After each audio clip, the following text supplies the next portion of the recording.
Movie शुरू होती है और हम 4 लोगों को देखते हैं, जिनका काम सांपों को पकड़ना था और उनको ब्लैक मार्केट में बेचकर अच्छे पैसे कमाना था। ये लोग सांपों को पकड़ने के लिए एक खतरनाक जंगल में जाते हैं, जिसका नाम होता है किंग स्नेक आइलैंड, जिसमें से एक का नाम वैंग होता है। वैंग एक मुर्गे को चारे की तरह इस्तेमाल करता है और उसे एक गड्ढे में भेज देता है। और जब उसे एहसास होता है कि मुर्गे को किसी चीज ने पकड़ लिया है, तो वो रस्सी की मदद से उसे बाहर खींचने लगता है। लेकिन वह रस्सी टूटकर उसके हाथ में आ जाती है, जिससे वैंग को यकीन हो जाता है कि इसके अंदर कोई बड़ा सांप होगा, इसके उन्हें बहुत सारे पैसे मिल सकते हैं। अब वैंग खुद उस सांप को पकड़ने के लिए गड्ढे में जाता है, जहां उसे एक सांप मिलता है। वैंग उस सांप को पकड़ लेता है और अपने दोस्त से खुद को बाहर खींचने के लिए कहता है, मगर उसका दोस्त ताइजू उसे नहीं खींचता, बल्कि उसके साथ मस्ती करने लगता है। लेकिन तभी वहां बहुत बड़ा सांप आ जाता है। ये देखकर वैंग छटपटाने लगता है। तभी उसके सारे दोस्तों को लगता है कि वैंग कोई मुसीबत में है, इसलिए वो उसे बाहर खींचने लगते हैं। लेकिन वो सांप वैंग को अंदर खींच लेता है। ये देखकर वे सभी के सभी बहुत डर जाते हैं और रात के समय वे तीनों हंटर्स जंगल से भाग रहे होते हैं। ये सभी यहाँ बहुत डरे हुए होते हैं और ताइजू को ब्लेम करने लगते हैं कि ये सब तुम्हारी ही वजह से हुआ है, वैंग तुम्हारी ही वजह से मारा गया। तभी उन्हें एहसास होता है कि उनकी बोट की तरफ कोई आ गया है और वो बोट अचानक से हिलने लगती है, जिसकी वजह से उनका एक दोस्त समुद्र में गिर जाता है और वो सांप उसको मार डालता है। ताइजू ये देखकर बहुत ही डर जाता है। इसके बाद वो बड़ा सा सांप उनकी बोट के ऊपर आ जाता है और ताइजू को भी मार डालता है। अब उस बोट में सिर्फ एक ही हंटर्स बचता है, जिसका नाम बोयमे था। ये देखकर बोयमे इतना डर जाता है कि वह माफी मांगने लगता है और कहता है कि आज के बाद मैं ऐसा काम नहीं करूंगा। तभी वो सांप उनकी बोट पर आ जाता है। वहां पर एक कैमरा भी पड़ा होता है, जिसमें सब कुछ रिकॉर्ड हो रहा होता है। अब वो सांप बोयमे को भी मार डालता है। अब इस मूवी में सीन चेंज होता है और हम इस मूवी के मेन कैरेक्टर शेंगजिंग को देखते हैं। वो एक घर में जाता है। वो देखता है कि एक आदमी अपने बच्चे के साथ सांप के सामने फंस चुका है। शेंजिंग उस आदमी को बचाता है और उस सांप को पकड़ लेता है। तभी शेंजिंग के पास उसका दोस्त मार्फी आता है। वो शेंजिंग को बताता है कि हमारे दोस्त मारे गए और वो जंगल में शिकार के लिए गए थे। इसके बाद हमें एक आदमी दिखाया जाता है, जिसका नाम बैंग होता है और वो मीडिया वालों को बताता है कि जल्द ही स्नैक आइलैंड को टूरिज्म आइलैंड बना दिया जाएगा और इसके लिए बैंग अच्छे खासे पैसे लगाने के लिए भी तैयार है। दूसरी तरफ हम शेंजिंग को देखते हैं, जो वाइल्ड लाइफ ऑर्गेनाइजेशन के पास जाता है और उन्हें बताता है कि जो सांप जंगल में दिखाई दिया था और जो वीडियो में हमने देखा है, उसकी लंबाई करीब 15 मीटर से ज्यादा हो सकती है। तभी उनमें से एक लड़की, जिसका नाम जाओ होता है, वो सभी को बताती है कि ऐसा होना नामुमकिन है, क्योंकि टाइटन पाइथन बहुत पहले के जमाने में पाया जाता था। इसके बाद शेंजिंग सभी को वो वीडियो दिखाता है, जिसमें उस सांप ने बोयमे को मारा था और इसलिए शेंजिंग उस स्नेक आइलैंड को रिजर्व स्नेक आइलैंड बनाना चाहता था। अब जाओ शेंजिंग के बारे में इंफॉर्मेशन निकालती है और उसे पता चलता है कि शेंजिंग आर्मी ऑफिसर था और उसे किंग स्नेक का वंशज भी कहते हैं। अब दूसरी तरफ हम बिजनेसमैन बैंग को देखते हैं, जो एक आदमी के पास जाता है, जिसका नाम चिंगलाओ था। बैंग चिंगलाओ से कहता है कि शेंजिंग स्लैक आइलैंड पर जाकर रिसर्च करना चाहता है और अगर उसे टाइटन पाइथन मिल गया तो हमारी सारी मेहनत खराब हो जाएगी। बैंग शेंजिंग को रोकने के लिए चिंगलाओ को बहुत सारा गोल्ड देता है। अब दूसरी तरफ हम शेंजिंग को देखते हैं, जो एक बोट से स्नेक आइलैंड की तरफ जा रहा होता है। तभी उसे चिंगलाओ के आदमी दिखाई देते हैं। अब हम चिंगलाओ को देखते हैं, जिसने इस आइलैंड पर एक कैंप लगाया था, क्योंकि चिंगलाओ यहाँ सांप पकड़कर बेचा करता था।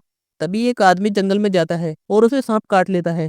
वो आदमी जख्मी हालत में कैंप में वापस आ जाता है और उसके पीछे एक सांप भी आ जाता है, जिसको देखकर सभी लोग इधर उधर भागने लगते हैं। तभी वहाँ 3 हंटर्स आते हैं, जिन्हें चिंगलाओ ने ही बुलाया था और उनमें से एक आदमी उस सांप को पकड़ लेता है। तभी वहाँ शेंगजिंग आ जाता है और वो सांप को उनसे ले लेता है। इसके बाद शेंगजिंग उस सांप को वापस जंगल में छोड़ देता है और अब वो तीनों आगे बढ़ने लगते हैं। शेंगजिंग उन्हें एक झोपड़ी में ले जाता है, जो उसके दादाजी की होती है। अब ये लोग यहाँ पर सर्च करने लगते हैं। तभी इन्हें वहाँ पर एक बॉडी मिलती है, जो उन्हीं की दोस्त ताइजू की होती है और पानी में होने की वजह से वह बॉडी सड़ जाती है। शेंगजिंग उनको बताते हैं कि मेरे दादाजी की है। मेरे दादाजी यहाँ टाइटन पाइथन को ढूंढने के लिए आए थे और वो यहाँ रहकर अपनी रिसर्च किया करते थे। तभी हम बाहर हैंग को देखते हैं, जो इनका पीछा करते करते यहाँ तक आ जाता है और वो इनकी झोपड़ी में बहुत सारे छोटे छोटे सांप छोड़ देता है, जिसमें से एक सांप मार्फी को काट लेता है। और जब शेंजिंग उसे इंजेक्शन लगाने के लिए जाता है तो हैंग उसे बेहोश कर देता है। अब हम यांग को देखते हैं, जो जाओ को मारने के लिए उसके पीछे पड़ जाता है। तभी वहां पर वो बड़ा सा सांप आ जाता है, जिसे टाइटन पाइथन कहते हैं। वो सांप यांग को अपने साथ ले जाता है। अब हैंग देखता है कि यांग को वो सांप ले जा रहा होता है और वो उसका पीछा करता है।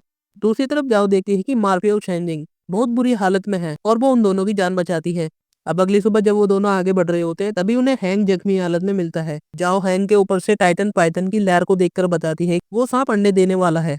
अब शेंजिंग चिनलाओ के भाई को उसके पास लेकर आता है और चिनलाओ अपने भाई की जान बचाने के लिए शेंजिंग को बहुत सारा गोल्ड देता है। लेकिन शेंजिंग उसे लेने से मना कर देता है और वहां से चला जाता है। शेंजिंग जाते जाते चिनलाओ की गाड़ी ले लेता है और वो तीनों वहाँ से निकल ही रहे होते हैं, तभी इन्हें टाइटन पाइथन दिखाई देता है और वो उसका पीछा करने लगते हैं। तभी इनके सामने जॉन और आलिया आ जाते हैं, जो अपने भाई यांग के बारे में पूछते हैं। शैंगिंग के ना बताने पर उनमें लड़ाई होने लगती है और जाओ टाइटन पाइथन के पीछे चली जाती है। उधर शैंगिंग और मार्फी दोनों को मारकर बेहोश कर देते हैं। दूसरी तरफ हम जाओ को देखते हैं, जो टाइटन पाइथन की गुफा तक पहुंच जाती है, जहाँ उसे सांप के बहुत सारे अंडे मिलते हैं, जिनमें से एक अंडा वो उठा लेती है। और जब वहां से निकल ही रही होती है, तभी यांग आकर उसे पकड़ लेता है, जो अभी तक जिंदा होता है। वो जाओ को ऊपर जाने से रोकता है, लेकिन जाओ उसकी आंखों में सांप का जहर डाल देती है, जिसकी वजह से उसकी आंखें जलने लगती है, जिसकी वजह से टाइटन पाइथन के सारे अंडे टूट जाते हैं और वो सांप आकर यांग को मार डालता है। अब जाओ वहां से निकल जाती है, लेकिन टाइटन पाइथन उसके पीछे पड़ जाता है। ये लोग टाइटन पाइथन को चकमा दे देते हैं, लेकिन आगे जाकर चिनलाओ उसे पकड़ लेता है।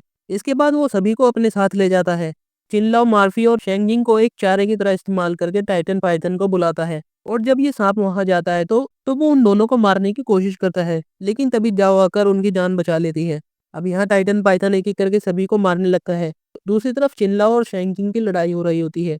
तभी चिनलाओ देखता है कि जो टाइटन पाइथन का अंडा लेकर यहाँ से भाग रही होती है, इसलिए वो उसके पीछे पड़ जाता है।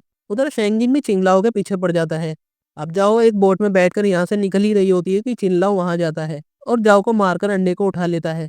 तभी वो देखता है कि शेंगिंग भी उस बोट में आ जाता है। अब एक बार फिर से शेंगिंग और चिनलाओ की लड़ाई शुरू हो जाती है। शेंगिंग चिनलाओ को मारकर उस अंडे को उठा लेता है। अब वो देखता है कि टाइटन पाइथन अपना अंडा लेने के लिए उनकी बोट पर आ जाता है और शेंगिंग उसका अंडा उसको वापस कर देता है। चिल्लाओ उसे रोकने की कोशिश करता है, लेकिन टाइटन पाइथन उसे मार डालता है। अब टाइटन पाइथन अपना अंडा उठाकर वापस चला जाता है और शेंगिंग, मार्फी और जाओ की जान बच जाती है। इसी के साथ ये मूवी यहीं खत्म हो जाती है। आई होप आपको ये वीडियो अच्छी लगी होगी।